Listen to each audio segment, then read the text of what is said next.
La campagne, quant à elle, a été longue et difficile. Dans un premier temps très courtoise, un petit peu plus agressive sur la fin. Cette campagne, vous l'aviez démarrée il y a longtemps déjà, hein, comme l'a souligné Emmanuel, en septembre 2013, une véritable campagne de terrain. On a dit de vous que vous étiez travailleur, tenace, déterminé. C'est cette pugnacité qui l'a emporté au final? Je crois qu'elle a compté. Hein. J'ai pendant effectivement 6 ans arpenté Toulouse, tous les quartiers, j'ai constitué des équipes, j'ai mis en place des commissions de réflexion, tout cela dès 2008-2009.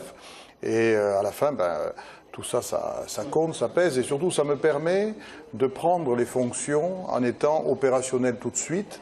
C'est-à-dire que je n'aurai pas besoin de faire des kilomètres de notes aux collaborateurs pour savoir quels sont les problèmes.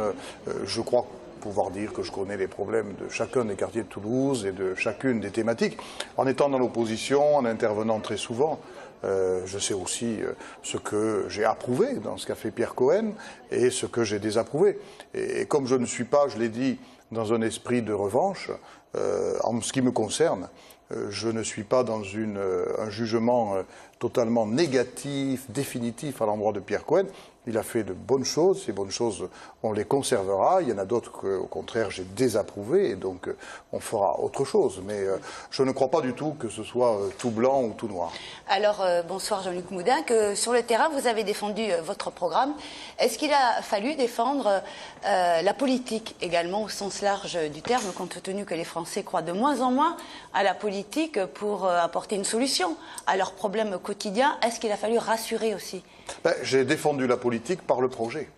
C'est-à-dire que ce que j'ai pensé, c'est que face à la crise du politique, c'est-à-dire cette crise de confiance majeure qui s'est instaurée entre nos concitoyens et les élus, il fallait aller sur le fond des problèmes.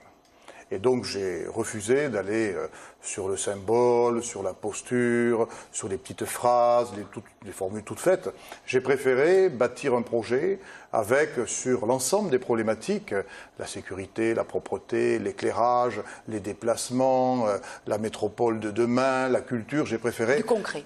Voilà, bâtir des choses très concrètes, à la fois avec ma propre réflexion, celle de mes colistiers, celle des sensibilités qui se sont agrégées pour former le rassemblement qui a à la fin opéré une liste, enfin à la fin, à partir du moment où j'ai constitué la liste. Et puis, comme j'ai été pendant toutes ces années branché en permanence sur l'écoute des Toulousains sur le terrain, je savais que mon projet correspondait à de vraies attentes. Et je crois que c'est comme ça, par le fond, que l'on peut réconcilier. Et que l'on peut en même temps fédérer, parce que quand on quitte les postures et les étiquettes, on peut fédérer des électorats très différents. Vous savez, j'ai reçu hier, j'en suis conscient, des suffrages évidemment de la droite et du centre, mais j'ai reçu des suffrages de gauche, des suffrages d'extrême droite, des suffrages d'extrême gauche. Pourquoi? Parce que je me suis inscrit, non pas dans une logique par rapport au gouvernement actuel, je n'ai pas surfé sur l'impopularité actuelle, mais dans une logique de projet pour Toulouse et pour les Toulousains. Quand on fait ça, on fédère. C'est Dominique Baudis qui m'a appris ça, et je suis resté toujours fidèle à ses philosophies, et c'est dans cette lignée que je m'inscris.